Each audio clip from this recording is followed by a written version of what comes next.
Okay. So hello everyone. तो यार काफ़ी लंबे टाइम के बाद से अब जो है हम एक नया लेक्चर सीरीज लेकर के आपके साथ हाजिर हैं। और इसमें जो है हमारा मेन मकसद है कि हम जो है लगभग एक महीने में आपके जितने भी प्रतियोगी परीक्षाओं में जो मैथ पूछे जाते हैं, जैसे आपके संख्या पद्धति हो गया, फिर आपका लाभ हानि हो गया, प्रतिशतता हो गया, और आपके जो भी ऐसे चैप्टर्स हैं इनको हम कवर करें। ठीक है। और ये जो भी हमारे चैप्टर्स होंगे बहुत ही बेसिक लेवल से हम कवर करने वाले हैं, क्योंकि आपको क्वेश्चंस तभी आप सॉल्व कर सकते हो, कोई भी क्वेश्चन हो, जब तक कि आपको बेसिक चीज़ें ना पता हो। ठीक है। अगर आपको बेसिक चीज़ें नहीं पता है तो आप नहीं सॉल्व कर पाओगे। अगर आपको बेसिक चीज़ें क्लियर हैं तभी आप आगे के सवाल को सॉल्व कर सकते हो। ठीक है। तो अब ये चीज़ है। दूसरी चीज़ है कि आपको हो सकता है कि काफ़ी बेसिक चीज़ों को समझने में थोड़ा सा बोरिंग लगे, क्योंकि क्वेश्चंस हो सकता है आप ना करो, आपको जो थ्योरी वगैरह पढ़ना पड़ सकता है। लेकिन आपको थोड़ा सा जो है धैर्य बना करके रखना है कि भाई ये चीज़ हमें करनी है। ठीक है। जैसे आपका बेसिक जब क्लियर हो जाएगा, आपको जो जितने भी सवाल हैं, जैसे जो भी आपके कठिन लगते हैं, होता है कि यार मेरे से सवाल नहीं हो पा रहा है, तो इसी वजह से नहीं हो पाता है। क्यों? क्योंकि इसका मेन जो कारण है ये है कि आपको बेसिक चीज़ें नहीं पता होती हैं। ठीक है। अब सिंपल सा बात है यार कि जब बेसिक चीज़ नहीं पता होगी तो आप कैसे सवाल कर सकते हो सकता है कि उस टाइप के सवाल आपको मिले, आप उस सवाल कर लो, लेकिन थोड़ा सा भी अगर अलग सवाल मिलता है तो उसको आप नहीं कर पाओगे। क्यों? क्योंकि वहाँ पर जो आपको अलग तरह का एक सवाल मिल जाएगा। ठीक है। फिर आप उसको उसका सोल्यूशन देखते हो सकता है आपको जो है पता लग जाए। और काफ़ी चीज़ें होती हैं कि आपको जो है ट्रिक वगैरह यूज करने पड़ते हैं। अब ट्रिक भी कैसे आती है? ट्रिक हमारे जितने भी फॉर्मूले हैं उन्हीं से हम लाते हैं। ठीक है। ट्रिक कहीं दूसरी जगह से नहीं लाई जाती है। जितने भी आपके फॉर्मूले हैं उन्हीं को क्या किया जाता है, थोड़ा सा और सरल करके किसी किसी तरह से ऐसा बना दिया जाता है कि जो सामने वाला बंदा है उसको ये चीज़ जो है थोड़ा लगे कि यार ये काम मैंने थोड़ा जल्दी में कर दिया, कम मेहनत में ये सवाल सॉल्व कर लिया। लेकिन वो जो एक्चुअल में वास्तव में क्या हुआ है कि जो हमारी पहले जो भी फॉर्मूला था, जो भी चीज़ें थी, उन्हीं को हमने सरल किया और एक अलग तरीके से आपके सामने परोस दिया है। ठीक है। तो हमारा जो यहाँ पर फर्स्ट चैप्टर है, पहला चैप्टर है संख्या पद्धति है, और इसमें हमें जो है सबसे बहुत ही बेसिक बेसिक चीज़ें सबसे पहले समझने की ज़रूरत है। अ, अब जैसे सपोज करो कि ये चीज़ मैं क्यों बता रहा हूँ कि आपको ये बेसिक चीज़ ही समझने की ज़रूरत है। जैसे अगर मैंने एक सवाल मुझे मिला, ठीक है, और उस सवाल का जो है उत्तर मुझे मिल रहा है कि 2 भी आ रहा है, 5 भी आ रहा है। ठीक है। 5.2 आ रहा है, इस तरह से आ रहा है, फिर 3/2 आ रहा है। लेकिन अब आपको इसमें से ये करना होगा कि यार कौन सा उत्तर मेरा सही है। तो अगर ऐसे सवाल में दिया है कि जो नंबर है, जो भी मेरा उत्तर आने वाला है, वो क्या है? एक पूर्णांक नंबर है। ठीक है। तो जैसे आपको ये चीज़ पता लगेगी कि भाई पूर्णांक है, तो आप क्या करोगे? आप बोलोगे कि पूर्णांक, ये जो तीनों मेरे उत्तर आ रहे थे इसमें से मेरा पूर्णांक क्या है? 2 है। तो मेरा उत्तर क्या हो जाएगा? 2 हो जाएगा। तो इसलिए आपको जो है बहुत ही बेसिक जो आपके संख्या पद्धति में होते हैं, जैसे कि प्राकृतिक संख्या हो गया, फिर पूर्णांक हो गया, फिर और बाकी चीज़ें हैं, जैसे पूर्ण संख्या हो गई, पूर्णांक हो गया, सम हो गया, विषम हो गया, भाज्य, अभाज्य, अभाज्य, ये सारी जितनी भी चीज़ें हैं हम उनको बहुत अच्छे से देखेंगे। ठीक है। और जो है जितने भी आपके उदाहरण हो सकते हैं मैं यहाँ पर देने की कोशिश करूँगा कि आपको कोई भी उसमें संदेह न रहे, कोई भी आपका डाउट न रहे।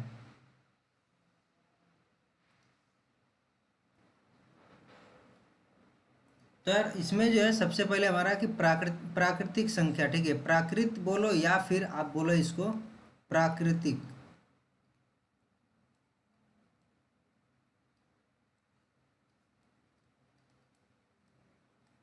दोनों बात हमारी सेम है। ठीक है। या तो प्राकृतिक बोलो या फिर प्राकृत बोलो।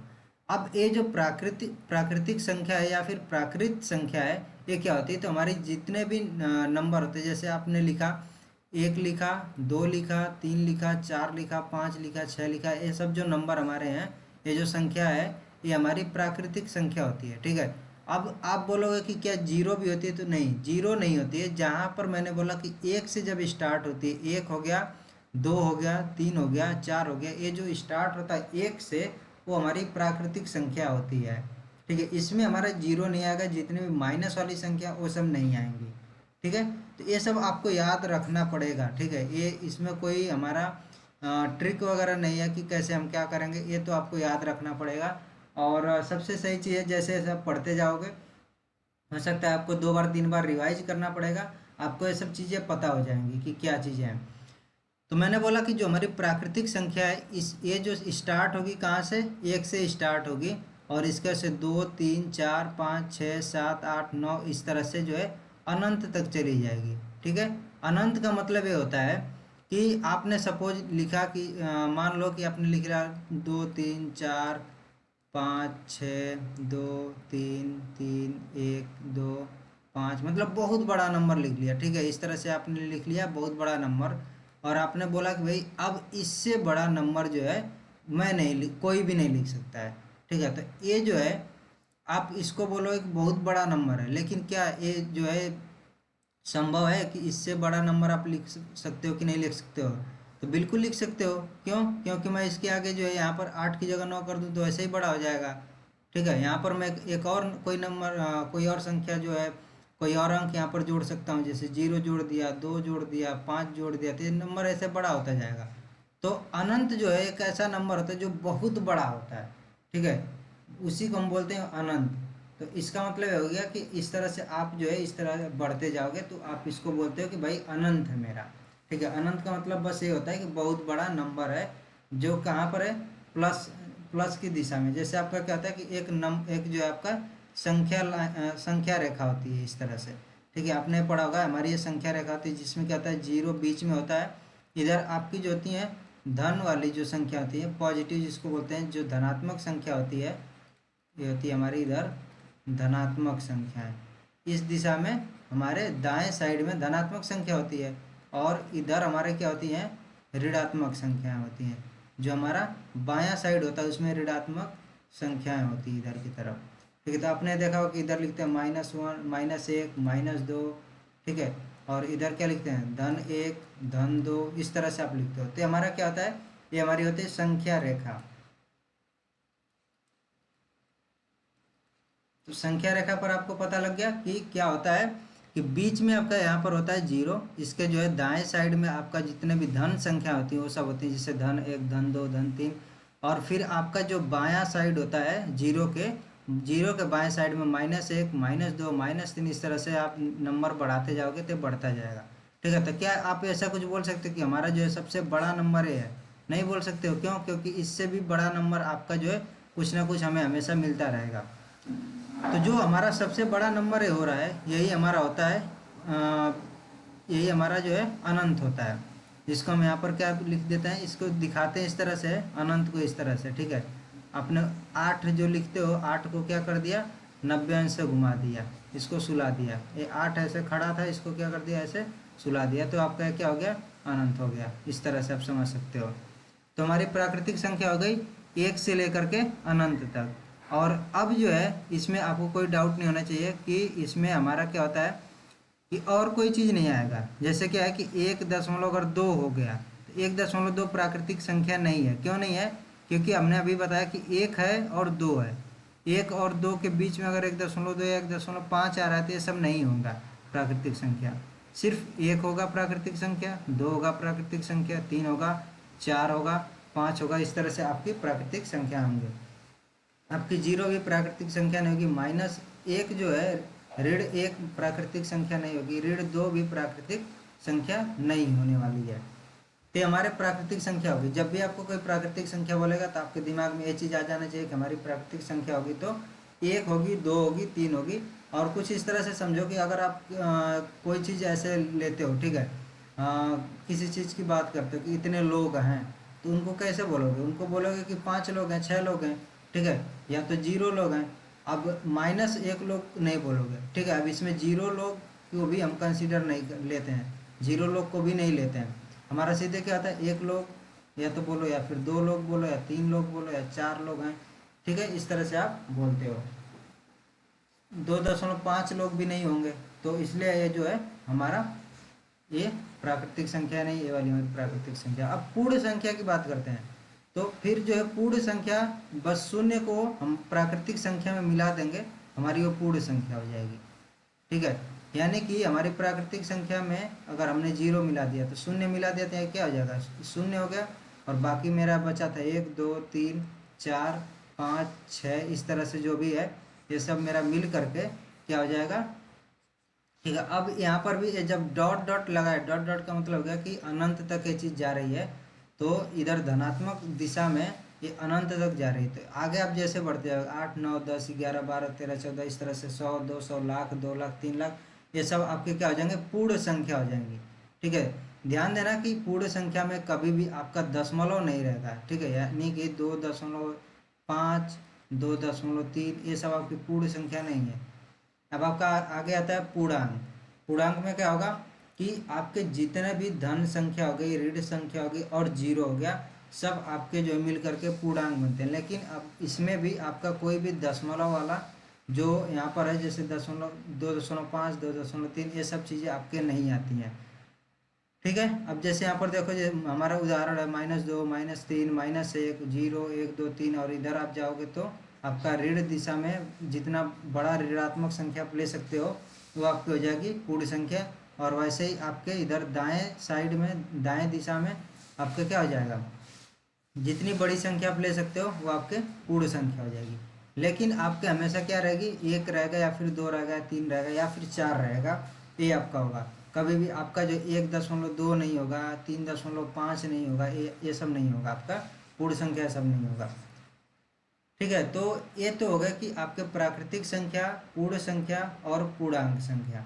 अब ये कुछ इस तरह से हमारा बन रहा है कि प्राकृतिक संख्या सबसे पहले है। प्राकृतिक संख्या में अगर मैंने जीरो को जोड़ दिया तो हमारा क्या बन जाएगा, पूर्ण संख्या बन जाएगा। अब पूर्ण संख्या है, पूर्ण संख्या जीरो से लेकर के आपका जो है दाएं साइड में जितना बड़ा आप जाओगे उतना बड़ा हो जाएगा, सब पूर्ण हो जाएगा। पूर्णांक में हमारा क्या था कि जो ऋण दिशा में भी आपके थे वो भी आपके शामिल हो गए। फिर अब आपका आता है कि हमारा जो है सम संख्या क्या है। अब देखो, कहीं भी आप संख्या देखोगे तो आपने अभी तक कैसी संख्या देखी होगी, आपने देखा होगा इस तरह से -2 -3, या तो देखा होगा इस तरह की, या फिर -2.3 -2.5। ठीक है। और फिर आपने देखा होगा कुछ इस तरह की संख्या, 0 एक आपने देख लिया, फिर 1 1 हो गया, फिर 2 हो गया, 3 हो गया, 4 हो गया, 5 हो गया, 6 हो गया, सब संख्या आपने देख लिया। ठीक है। और काफ़ी बार आपने देखा होगा कड़ी में 3, कड़ी में 5, कड़ी में 7, इस तरह से 2/3, फिर आपने 10/3 देखा होगा, और आपने देखा होगा 10/2, ये सब संख्या आपने देखी होगी। अब ये जितने भी हम अलग अलग तरह से संख्याएं को लिख रहे हैं, इन्हीं को हमने क्या किया कि अलग अलग तरह से हमने बांट दिया है। ठीक है। अब इनको अलग अलग हमने तरह से बांटने का थोड़ा सा मतलब यही होता है कि हम काफ़ी बार जो है सवाल में इसको इस तरह से बोल सकते हैं। एक क्या हो गया कि हमारा एक ग्रुप बन गया, एक झुंड बन गया कि ये इस तरह का अगर चीज़ मैं बोलता हूँ तो इसमें इसी तरह की ही बस संख्या आएंगी। जैसे अभी आपने क्या देखा, प्राकृतिक संख्या अगर आपने बोला तो उसका मतलब यह है कि हमारे पास एक झुंड है, संख्याओं का ग्रुप है, जिसमें आपको पता है कि कहाँ से कहाँ तक संख्या आएंगी, 1 से लेकर के और अनंत तक। ठीक है। धनात्मक साइड में अनंत तक की सारी संख्या हमारी आ जाएंगी वो प्राकृतिक संख्या में। ऐसे अगर आपने बोल दिया कि पूर्णांक है हमारा, तो पूर्णांक में आपका क्या आ जाएगा, जैसे -2 -3 -4 -5 इस तरह से 0, फिर 1 2 3 ये सब संख्या आपकी आ जाएंगी, ये पूर्णांक आपका हो जाएगा। ऐसे हमारा होता है सम संख्या। काफ़ी बार हम क्या बोल देते हैं कि ये एक संख्या है, क्या है, सम संख्या है। तो सम संख्या का मतलब बस इतना होता है कि अगर उस जो भी संख्या है वो 2 से विभाजित हो जाए। ठीक है। 2 से पूरी की पूरी विभाजित है, विभाजित होने का मतलब कि वो कट जाए, उसमें भाग जो है पूरा का पूरा चल जाए, तो हमारा जो है वो सम संख्या होती है। अब जैसे आपको देखो 4 है, तो 4 क्या है, 2 से जो पूरा का पूरा विभाजित हो जाएगा, तो ये हमारा एक सम संख्या है। इस तरह से आप भाग दोगे तो 2 बार जाएगा और फिर आपका ये पूरा का पूरा कट गया। ठीक है। तो यहाँ पर आपका जब 0 मिल जाएगा तो इसका मतलब कि कट गया, पूरा पूरा का पूरा भाग चला गया, तो हमारा सम संख्या हो गया। ऐसे ही अगर मैंने बहुत बड़ी संख्या कोई लिख दी, ठीक है, और मैंने पूछ लिया कि क्या एक सम संख्या है या नहीं है, तो आपको क्या करना पड़ेगा, आपको इसमें 2 से भाग देना पड़ेगा। तो आप यहाँ पर 2 से भाग दोगे तो 1 बार जाएगा, और फिर यहाँ पर आ जाएगा 3, और 3 3 2 बचा हुआ है तो 3 नीचे आएगा, फिर आपका 1 बार भाग जाएगा, फिर 2 1 यहाँ पर, फिर 3 नीचे आएगा, और 6 बार भाग जाएगा 12, फिर 1 2, फिर जो है 6 बार भाग जाएगा, और फिर 12 आपका कट जाएगा। ठीक है। तो इस तरह से आप जो पूरा भाग दोगे, और जब आपको दिखेगा कि भाई ये जो भाग देने पर हमारा पूरा का पूरा संख्या कट गया है, पूरा का पूरा इसमें भाग चला गया है, तो उसको बोलोगे कि वो जो संख्या है वो क्या है, सम संख्या है।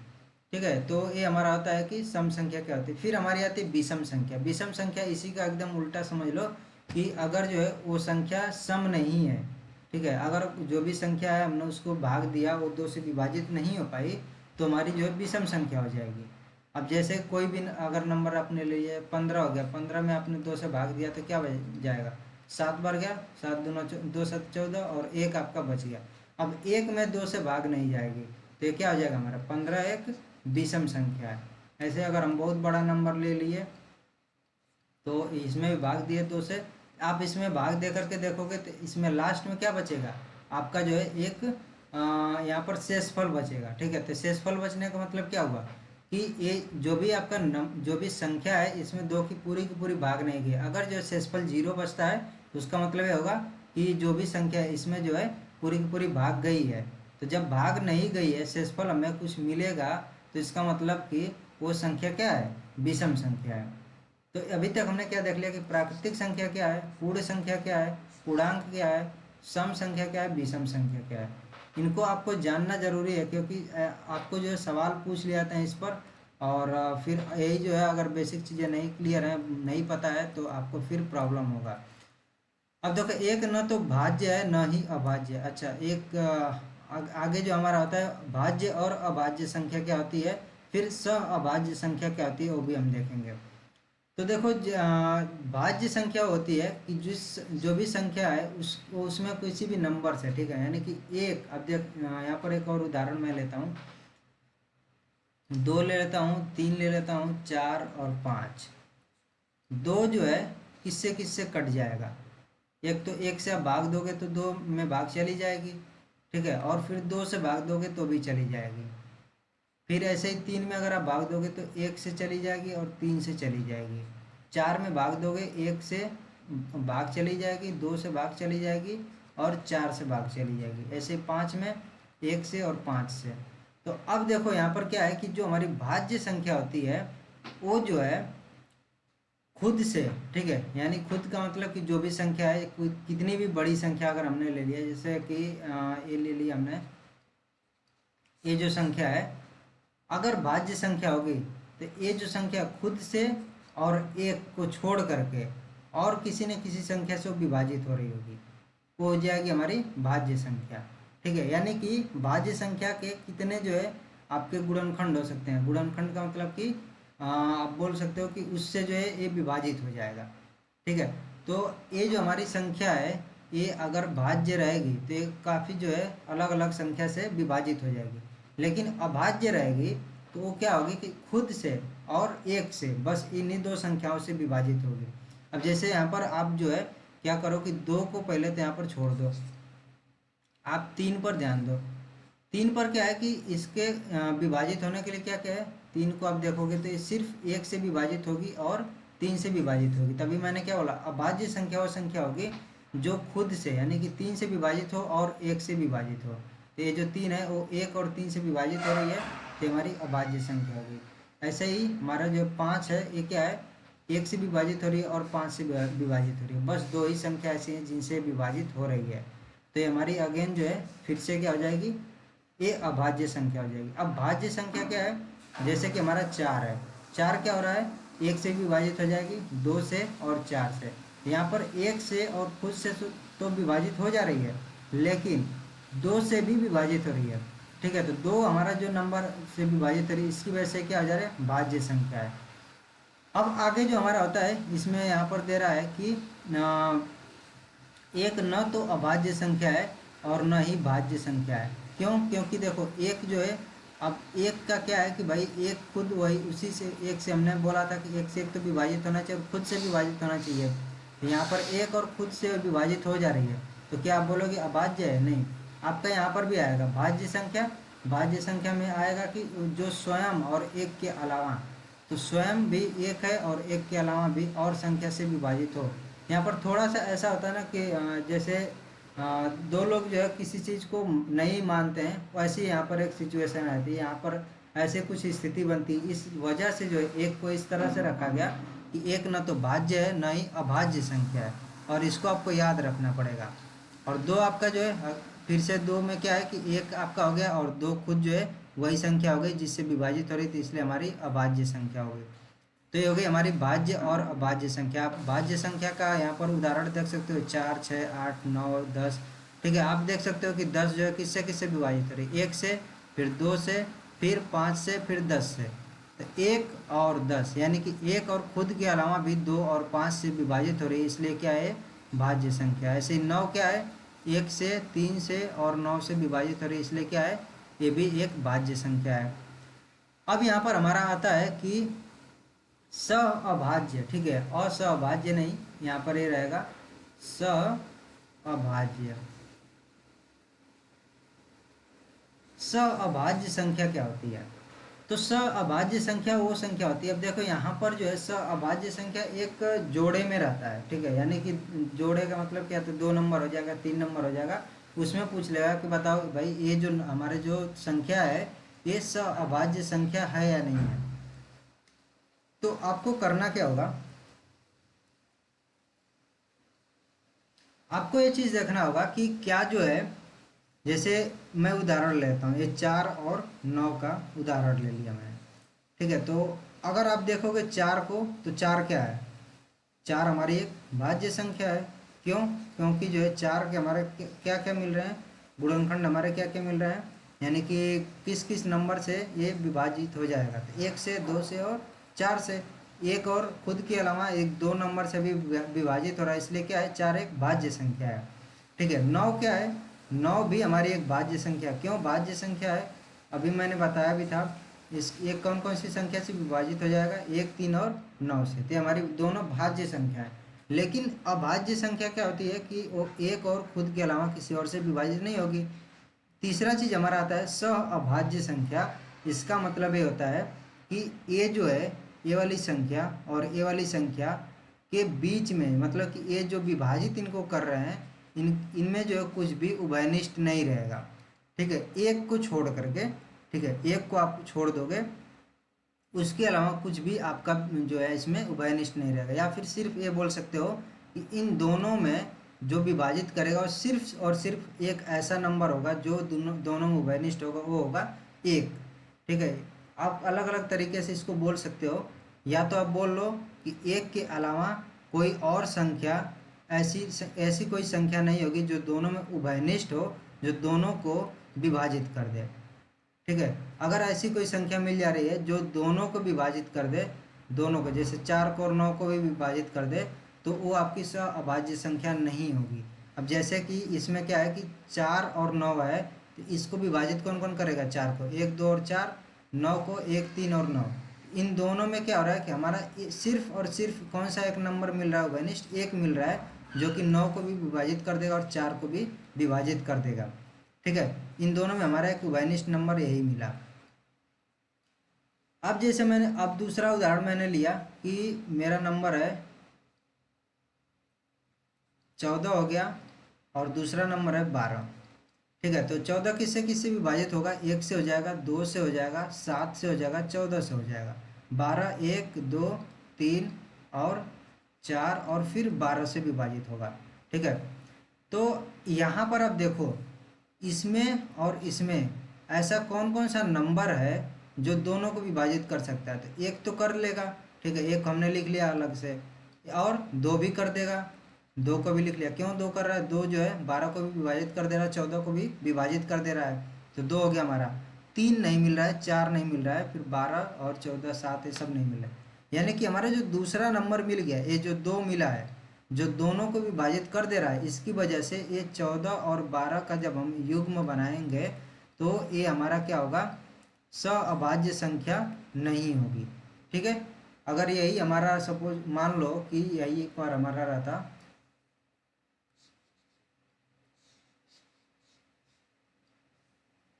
ये 14 की जगह पर हमारा 15 रहता, तो इसका क्या होता है, 1 3 और 5 और 15 हो जाएगा। ठीक है, तो अब इसमें इन दोनों में जो मैंने लिखा है यहाँ पर, ये वाला लिखा और ये वाला लिखा, इसमें क्या क्या उभयनिष्ठ है, तो उभयनिष्ठ सिर्फ और सिर्फ आपको 1 मिलेगा।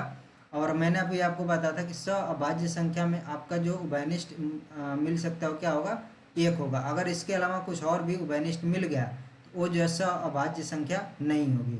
ठीक है, तो ये हो गया आपका अभाज्य संख्या।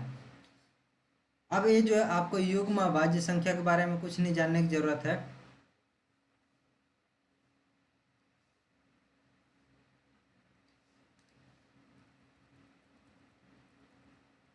फिर आपका आता है परिमेय संख्या। अब परिमेय संख्या ऐसी संख्या होता है, बस आप कहीं भी आप पढ़ोगे तो आपको बोल दिया जाएगा कि इसको p बटा क्यू के रूप में हमें अगर लिखना आ गया, अगर वो संख्या है p बटा क्यू के रूप में लिखी जा सकती है, तो वो जो है परिमेय संख्या होगी। ठीक है, और q की वैल्यू हमारे यहाँ पर 0 नहीं होनी चाहिए। ये चीज़ आपका जो है पहले बता दिया जाता है। क्यों बता दिया जाता है? क्योंकि किसी भी संख्या में अगर आप 0 से भाग देते हो तो उसके जो उसका मान आएगा वो क्या होगा? अनंत आएगा। ठीक है, तो ये याद रख लेना कि अगर कहीं भी कोई भी संख्या लिखी है, कितनी भी बड़ी संख्या हो, ठीक है, और उसमें आपने क्या किया, 0 से भाग दे दिया, तो आपको क्या मिलेगा? अनंत मिलेगा। इसलिए हम यहाँ पर लिख लेते हैं कि q का जो मान होगा वो 0 के इक्वल नहीं होगा कभी भी।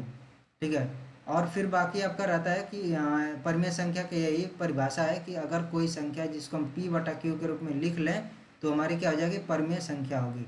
अब जैसे क्या है कि परिमेय संख्या, इसको p बटा क्यू के रूप में लिखने का मतलब, अब p क्या है, q क्या है, ये तो हमने बताया नहीं। तो p हमारा जो होता है और q होता है वो पूर्णांक होता है। अब देखो पूर्णांक यहाँ पर हमारा अभी यूज हो गया, अभी हमने इसका उपयोग कर लिया पूर्णांक का। ठीक है, अभी हमने ये बताया था कि आपको बहुत सारे सवाल में क्या बोलेगा कि डायरेक्ट ये चीज़ बोल देगा कि ये जो चीज़ है ये पूर्णांक है या फिर ये पूर्ण संख्या है।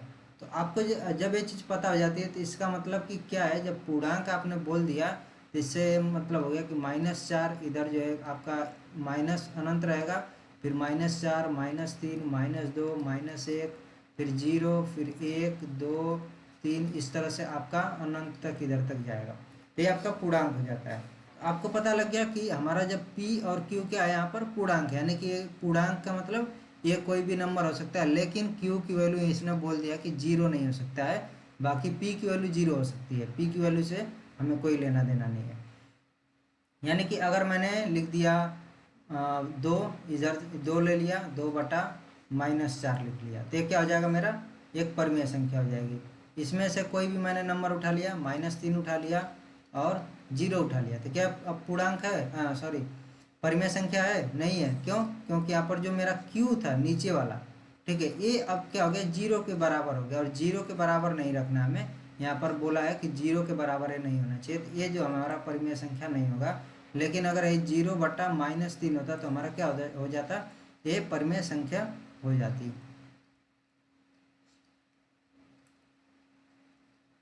ये हमारी परिमेय संख्या रहती है। यानी कि आप इसमें से जो आपका पूर्णांक है, इसमें से कोई भी संख्या उठा करके रख सकते हो। इस तरह से p बटा क्यू के रूप में जब रख लोगे तो आपका वो परिमेय संख्या हो जाएगी। बस आपको यही ध्यान रखना है कि q की मान जो है यहाँ पर 0 नहीं होना चाहिए। अब आगे आता है, अब एक चीज़ और इसमें मैं आपको दिखाता हूँ, एक और बहुत अच्छा सा उदाहरण है कि 2.3 का बार। ये जो आपका उदाहरण है, क्या ये जो है आपका परिमेय संख्या है या नहीं है? इसको जो आप लिखते हो, बार का मतलब होता है कि ये जिस नंबर पर जिस भी आपका अंक हो गया, इस पर आपका बार लग जाएगा, तो उसका मतलब ये होगा कि वो नंबर हमारा बार बार जो है दोहराया जाएगा। ठीक है, आप उसको बार बार लिखते जाओगे, जितने आप जो है जितनी बार चाहते हो उतनी बार लिख सकते हो। यानी कि मैं इसको इस तरह से लिख सकता हूँ, 3 3 3 3, आप जो है अनंत बार इस तरह से लिख सकते हो। ठीक है, तो बार का मतलब यही होता है। अब जैसे अब मैंने लिख दिया 4.5 3 2, ठीक है, और यहाँ पर 3 2 के ऊपर बार लगा दिया, तो इसका मतलब ये हो गया कि 4.5। अब 3 2 3 2 बार बार यहाँ पर लिखा जाएगा, 3 2 3 2, इसे दोहराया जाएगा। ठीक है, तो जिसके ऊपर भी बार रहेगा उसको जो है हम बार बार दोहरा देते हैं।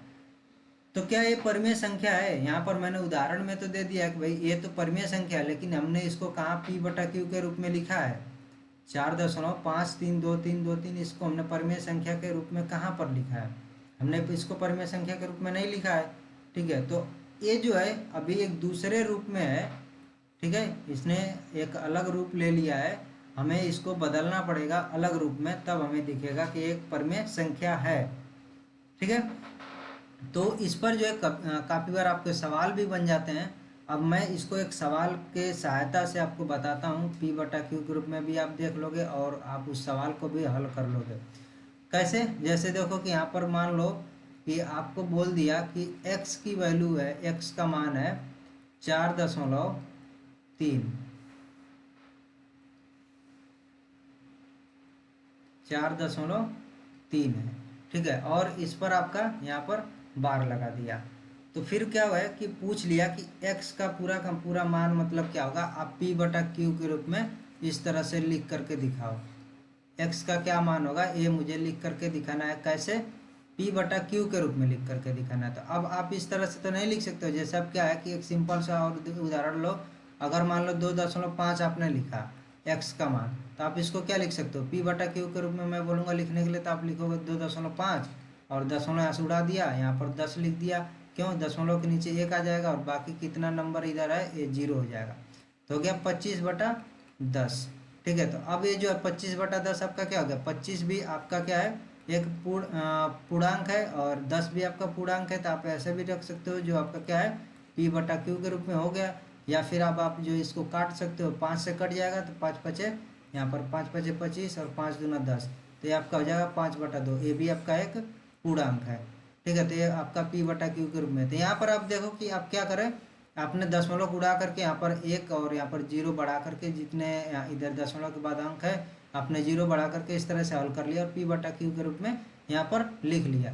लेकिन मैं इसको जब बोलता हूँ तो आप इसको नहीं कर पाओगे। क्यों नहीं कर पाओ? क्योंकि यहाँ पर 4.333 इस तरह से अनंत बार है। अब मान लो कि मैंने दशमलव उड़ाया, ठीक है, दशमलव उड़ा दिया, 1 लिख लिया। अब आप 0 कितनी बार लिखोगे? ठीक है। अब ऐसे 0 लिखते जाओगे, कितनी बार लिखना है? अनंत बार लिखना है। अब कुछ पता ही नहीं है भाई, इसका आता पता नहीं है क्या कितनी बार लिखना है। तो आप क्या करोगे, अब आप खोजोगे दूसरा रास्ता। भाई ये तो मेरा जो जो प्लान था इसको हल करने का, ये मेरा एकदम फेल हो गया, अब क्या मैं करूं? तो दूसरा रास्ता क्या है? दूसरा रास्ता है जो मैंने आपको बताया था अनंत के बारे में थोड़ा सा, उसी से आपका ये हल हो जाएगा।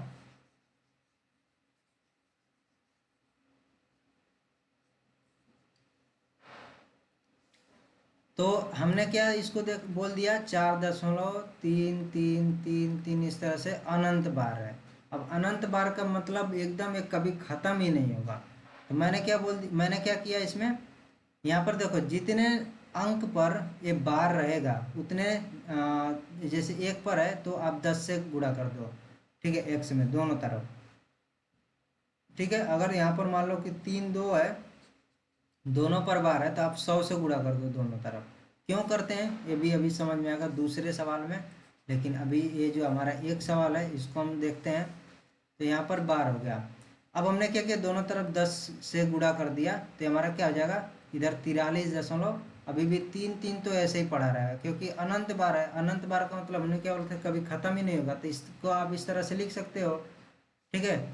अब मेरा ये एक जो हो गया समीकरण नंबर 1, ये समीकरण नंबर 2। अब समीकरण नंबर 2 में से समीकरण नंबर 1 को घटाओ। तो समीकरण नंबर 2 में 10x है, 10x में से x घटेगा तो कितना आ जाएगा, 9x आ जाएगा और बराबर। अब इसको देखो हमें घटाने के लिए क्या करना पड़ेगा, 43.33 है ना। अब ये तो मैंने बोल दिया अनंत बार है, तो अनंत बार का मतलब कि एकदम कभी खत्म नहीं होगा। और इधर क्या है 4.3333, ये भी क्या है अनंत बार है। अब आप कुछ लोग बोलोगे कि भाई हमने तो 1 3 इधर कर लिया है, इधर कर लिया तो इधर से जो है 1 3 कम हो जाएगा। लेकिन अनंत बार का मतलब यही होता है कि वो अनंत है। ठीक है, वो कभी ख़त्म नहीं होगा। आप उसमें कितना भी कुछ ऐड कर लोगे, कुछ 1 2 ले लोगे, 3 4 ले लोगे, 3 को, उससे कोई फर्क नहीं पड़ेगा। जैसे समझ लो कि समुद्र में से एक मुट्ठी जल आपने ले लिया तो क्या उसका कोई फर्क पड़ेगा? नहीं पड़ेगा। तो वही चीज़ है।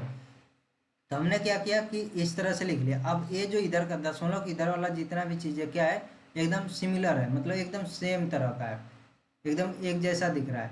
हम जब इसको घटाएंगे यहाँ से तो ये दशमलव के इधर वाला जो है सब ये जो क्या हो जाएगा 0 हो जाएगा। तो इधर 0.000 सब हो जाएगा। और ये जो आपका 43 में से 4 घटेगा तो कितना बच जाएगा, 39 आ जाएगा। आपका घटने के बाद से कितना आ गया, 39 आ गया। और इधर आपका कितनी वैल्यू आई थी, कितना था, 9x था। तो अब आपको मिल गया कि 9x बराबर क्या है, 39 है। 39.00 का मतलब क्या होता है, 39 होगा। ठीक है। 39.00 का मतलब क्या है, 39 है, इसका मतलब 39 हो गया। और x का मान तब आ जाएगा 39/9। ये हमारा p/q के रूप में हो गया। अब जो है इसमें बहुत सारे आपके सवाल हो सकते हैं कि अगर आप जो पहली बार ऐसा सवाल हल कर रहे हो तो आपके बहुत सारे सवाल आएंगे कि भाई हमने सबसे पहले तो यहाँ पर 10 से ही क्यों गुणा किया है, ठीक है। ये जो हमने गुणा किया है ये 10 से क्यों किया। फिर आपका सवाल अब फिर भी थोड़ा बहुत आपका होगा कि हमने यहाँ पर 1-3 तो इधर ले लिया था, दशमलव वाला 1-3 तो इधर ले लिया था, तो इसकी वजह से क्या जो है इधर 1-3 कम होगा या नहीं होगा, ठीक है। तो अभी मैंने आपको बताया था कि ये जो अनंत तक है तो इसकी वजह से 1-3 कम नहीं होगा, ये इतना ही 3 बचा रहेगा। अब जैसे क्या है कि 4.53 है और इसमें से आपने घटाया 2.53, तो आपका क्या हो जाएगा, 3 से 3 यहाँ पर 0 और 5 से 5 0 और दशमलव और 4 में से 2 जाएगा, 2 आ जाएगा, तो 2.00 और इसका मान क्या हो जाएगा, 2 हो जाएगा। तो ऐसे हमने यहाँ पर किया 43.333 में से 4.333 अनंत बार, तो हमारा क्या आ जाएगा, 39 आ जाएगा, ठीक है। अब एक ये जो हमारा सवाल है कि 10 का ही गुणा क्यों किया है, तो इसको और समझने के लिए अब हमारा जो दूसरा सवाल रहेगा उससे हमारा ये समझ में आएगा कि अगर मैंने बोला x का मान है 5.23 और 5, ठीक है, और इस पर हमने बार लगा दिया। अब इसमें हम क्या करेंगे, हमें करना क्या है कि जितना भी दशमलव के बाद रहेगा, ठीक है, दशमलव के बाद जो चीज़ हमें लानी है, ऐसा करना है कि हम गुणा करके क्या करें कि दशमलव के बाद सिर्फ ये जितने नंबर ये रिपीट हो रहे हैं, जितने नंबर जो है बार बार हमारे आ रहे हैं, उन्हीं को हम सिर्फ यहाँ पर रखें, ठीक है। तो अगर आपने यहाँ पर क्या किया कि 10 का गुणा कर दिया,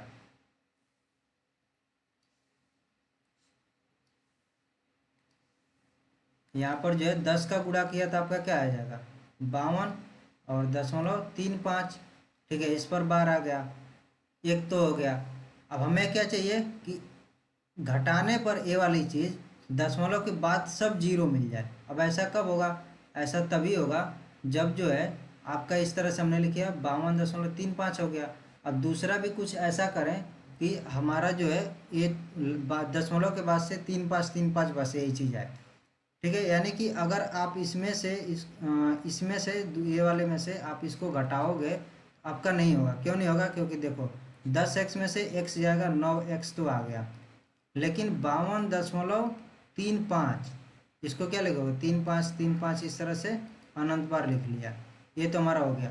दूसरा क्या है, 5.235 इस तरह से आपका अनंत बार आ गया। इधर वाले सब तो जीरो हो जाएंगे, इधर वाले सब आप जीरो कर सकते हो, बोल सकते हो कि हमारा इधर का जीरो है, लेकिन आपको अभी ये चीज़ नहीं पता है कि कितने बार है, ये कितनी बार अनंत बार तो है, लेकिन कितनी बार इधर पूरा हो रहा है तो आपको ये चीज़ नहीं पता लग रही है। और फिर आपको जो है यहाँ पर घटाने में अलग अलग चीज़ें आएंगी, क्योंकि जब आप इसको इस तरह से लिखोगे 52.3535 और यहाँ पर लिख लिया 5.23533, इस तरह से आपका आएगा। तो यहाँ पर देखो 3 के नीचे 2, 5 के नीचे 3, 3 के नीचे 5, ठीक है, फिर 5 के नीचे 3, 3 के नीचे 5।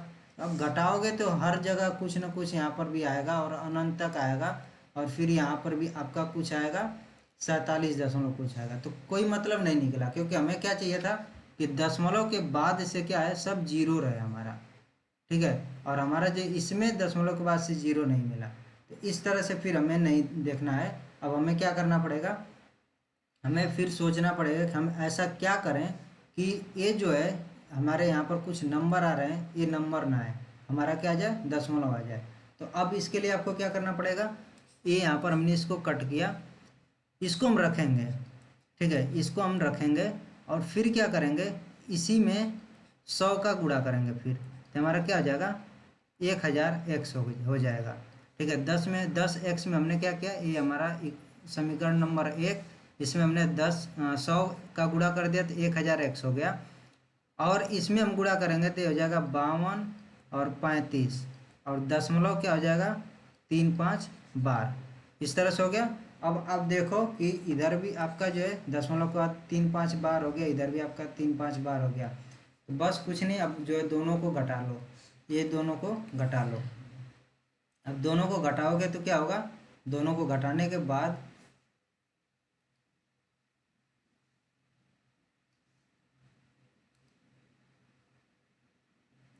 ठीक है, यहाँ पर आप जब दोनों को घटाओगे, दो में से एक को घटाओगे तो क्या हो जाएगा, यहाँ पर रहेगा 1000x और इधर होगा 10x, और यहाँ पर बराबर में है 5 2 3 5.35 इस तरह से अनंत तक है। और इधर रहेगा 5.2.35 ये अनंत तक है। ठीक है, बस हमें यही करना था कि दशमलव के बाद हमारा क्या जाए, 3 5 3 5, 3 के नीचे 3, 5 के नीचे 5, 3 के नीचे 3, 5 के नीचे 5, ये सब क्या हो जाएंगे, जीरो हो जाएंगे। और इधर आपका जो घटा करके आएगा वो हो जाएगा, फिर इधर हो जाए 990x। तो बस यहाँ पर आपका एक संख्या मिल जाएगी, इधर 990x है तो x का मान, ये जो संख्या रहेगी अपन बटा में 990 हो जाएगा। तो इस तरह से आपका हमें सॉल्व करना होता है। एक बढ़िया उदाहरण था, ठीक है, जिसमें आपको सोचने की जरूरत पड़ेगी कि हमें किस तरह से जो है इसको जो p/q जो हमारा था परिमेय संख्या के रूप में लिखना, p/q के रूप में हम किस तरह से लिखेंगे। अब एक दूसरा सवाल भी आ सकता है कि कैसे जो है हम गुणा कर रहे हैं तो कोई अंतर नहीं पड़ेगा क्या। तो देखो, जैसे अगर मैंने बोला कि कोई संख्या है 100 है, ठीक है, किसी भी संख्या को आप तभी बराबर लिखते हो जब खुद वो बराबर हो, एक्चुअल में वास्तव में बराबर। तो 100 को आप 100 के ही बराबर लिखोगे, ठीक है। ऐसा तो है नहीं कि 100 को आप जो है 150 के बराबर लिखोगे। इसको क्या लिखते हो, इसको लिखते हो कि नॉट इक्वल, ठीक है, ये बराबर नहीं है। इसका हमारा साइन क्या होता है, एक क्या चिन्ह होता है कि ये जो है 100 और 150 बराबर नहीं, और जब बराबर होते हैं तो आप ये वाला साइन, ये वाला जो चिन्ह लगाते हो बराबर का। तो जब आपने लिखा कि 100 जो है 100 के बराबर है, तो मैंने क्या बोला कि दोनों तरफ 10 का गुणा कर दो, तब क्या हो जाएगा, 1000 हो जाएगा। तो अभी भी दोनों क्या रहेंगे, दोनों अभी भी बराबर रहेंगे। यानी कि जो भी काम करोगे अगर दोनों तरफ कर रहे हो तो वो जो है संख्या में जो हमारा यहाँ पर चिन्ह रहेगा उसमें कोई फर्क नहीं पड़ेगा। यानी कि अगर ये जो संख्या यहाँ पर बराबर नहीं का चिन्ह है, तो अगर आपने 5 का दोनों तरफ गुणा कर दिया तो क्या हो जाएगा, गुणा करने के बाद भी वो बराबर नहीं रहेंगे। अगर आपने 5 दोनों तरफ जोड़ दिया तो जोड़ने के बाद भी वो संख्या दोनों बराबर नहीं हो पाएंगी। अगर ये दोनों बराबर हैं तो आपने 10 इसमें जोड़ भी दिया तो 110, दोनों तरफ 110 हो जाएगा।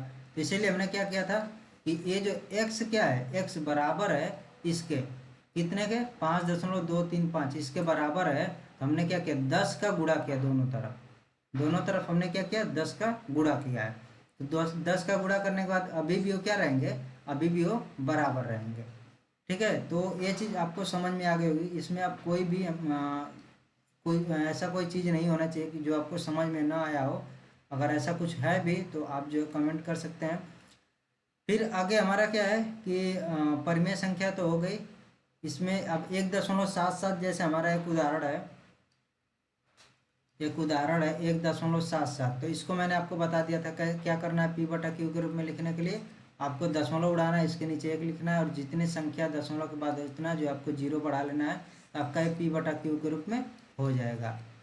तो ये हमारी परिमेय संख्या होगी। अब अपरिमेय संख्या क्या होती है, अपरिमेय संख्या में आपको जो है p/q के रूप में आप उसको नहीं लिख सकते। जैसे यहाँ पर क्या, कड़ी में 2 हो गया, कड़ी में 15, कड़ी में 2, या फिर कड़ी में 3, कड़ी में 5, 7, इस तरह से आप जो भी लिखोगे वो क्या हो जाएगा, अपरिमेय संख्या होगा। अब क्यों अपरिमेय हो जाएगा, क्योंकि कड़ी में जो 2 होता है उसका मान क्या आ जाएगा, 1.41, इस तरह से जो अलग, मतलब कि काफ़ी लंबा ये बढ़ता जाता है।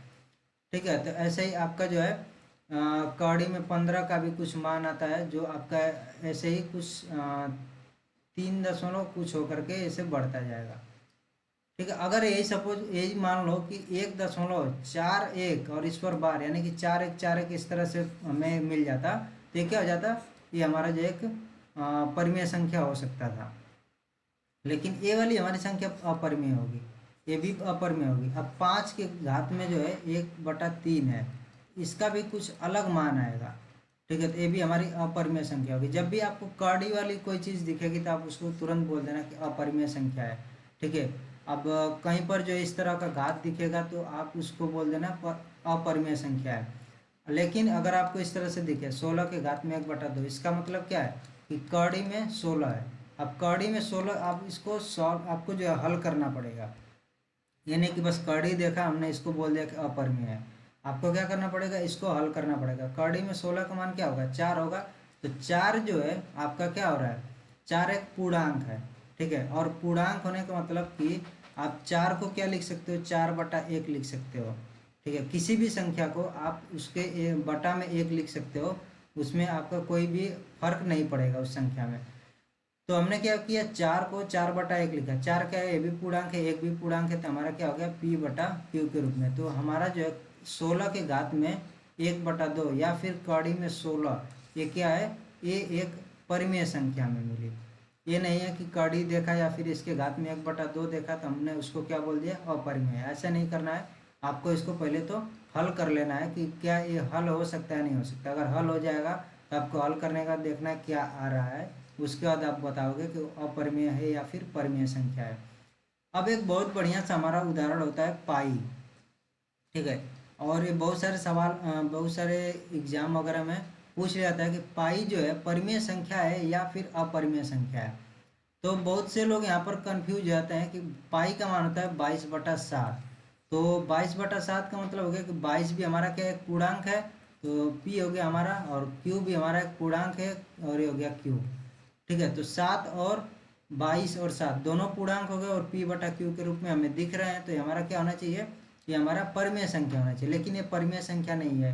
क्यों नहीं है, क्योंकि जो पाई का वास्तव में जो मान है वो होता है 3.14, और इस तरह से आपके बढ़ते जाता है, ठीक है। इसका पाई का मान 22/7 नहीं है। 22/7 बस हमारे जो है सवालों को हल करने के लिए यूज किया जाता है। क्यों यूज किया जाता है, क्योंकि 22/7 का भी लगभग लगभग मान यही आता है। जब आप भाग दोगे तो लगभग लगभग यही मान आता है। इसकी वजह से पाई का मान इन्होंने रख दिया कि भाई हम सवाल को हल करने के लिए पाई का मान 22/7 रख लेंगे, क्योंकि ये मान बहुत बड़ा होता है तो आप इसको नहीं रख सकते हो हर जगह। तो इसलिए इन्होंने यूज कर लिया 22/7। लेकिन वास्तव में कुछ और मान होता है इसका, 3.142, इस तरह से, मतलब अलग अलग बहुत लंबा साइज आता है। 22/7 का वही जब आप इसको भाग दोगे तो लगभग लगभग यही आता है, एग्जैक्ट नहीं आता है, लेकिन लगभग लगभग वही आता है, ठीक है। तो इसलिए जो है आप यहाँ पर समझ गए कि 22/7 पाई का वास्तव में मान नहीं है, एक जो है लगभग लगभग इन्होंने अपने सुविधा के अनुसार इसको रख लिया था।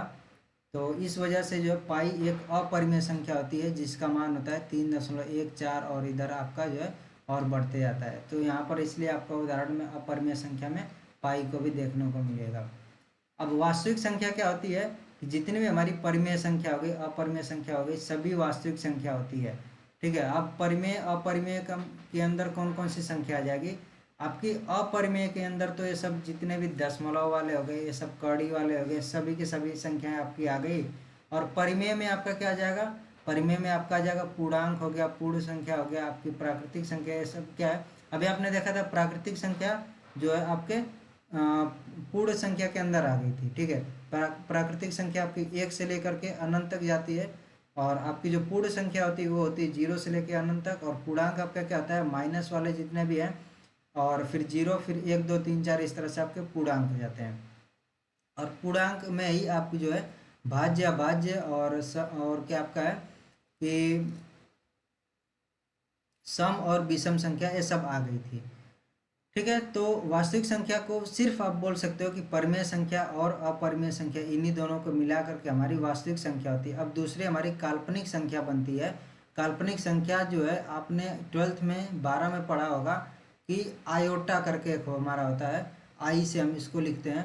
तो ये हमारा जो होता है काल्पनिक संख्या, वास्तव में इसका कुछ लेना देना नहीं है। आप जो इसको कहीं कुछ जैसे बातचीत करने में या फिर कोई चीज़ करने में आप यूज नहीं कर पाते हो इसको, ठीक है। ये बस एक मान लिया गया है कि अगर जैसे क्या है कि -4 है, कड़ी में -4 है, तो इसका मान क्या होगा, ठीक है। तो इसको जो एक थोड़ा सा सरल भाषा में लिखने के लिए इन्होंने क्या किया कि अगर कड़ी में -1 है तो इसको हम आई लिख लेंगे।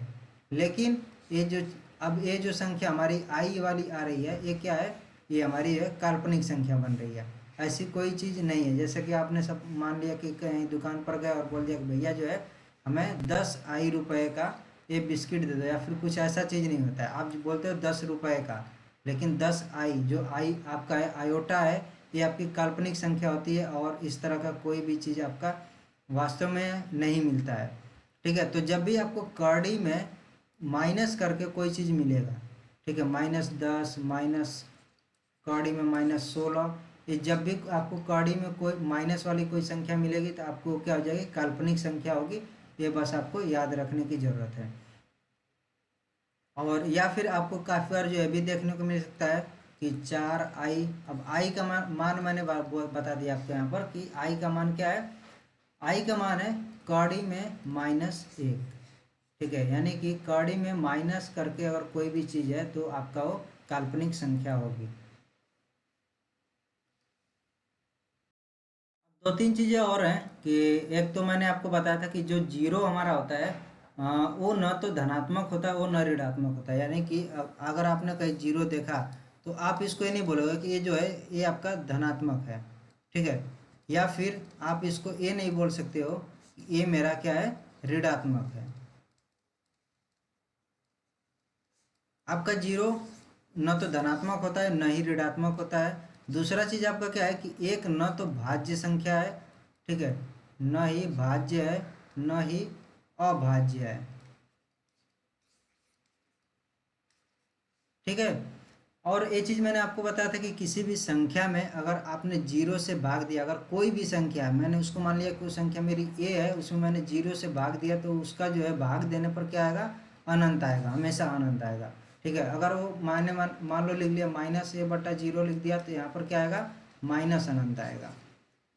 ठीक है, तो ये कुछ हमारे बहुत ही बेसिक जो है, हम बोलते हैं कि बहुत ही बेसिक चीज़ें हैं जिनको आपको आना चाहिए। हो सकता है कि मैंने जो है काफ़ी टाइम ले लिया इस चीज़ को समझाने में, लेकिन अगर ये चीज़ आपको अच्छे से समझ में आ जाए तो आपको आगे के काफ़ी सवाल को करने में बहुत ही आसानी रहेगी। ठीक है, तो वैसे तो हमने जो हमारा संख्या पद्धति है इसलिए मैंने स्टार्ट किया यहाँ से कि बहुत बेसिक बेसिक चीज़ें आपको समझ में आ जाए। और अगर आपको अभी भी कुछ नहीं समझ में आया, कोई भी डाउट रहे, आप ज़रूर पूछ सकते हैं।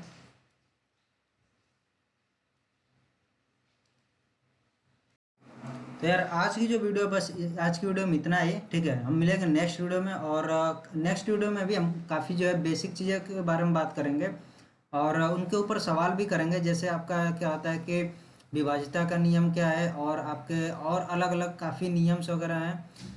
ठीक है, आपके अलग अलग नियम है, उन सभी को हम देखेंगे और उन पे सवाल भी करेंगे। जैसे जैसे आप चैप्टर में आगे बढ़ोगे आपको जो सवाल करने को मिलेंगे। ठीक है, लेकिन शुरू में आपका क्या है कि आपको बेसिक चीज़ें, आपके जो थ्योरी वाले पार्ट हैं उनको आपको ज़्यादा पढ़ने की ज़रूरत पड़ेगी। तो यार मिलते हैं फिर नेक्स्ट वीडियो में। So till then take care, bye bye.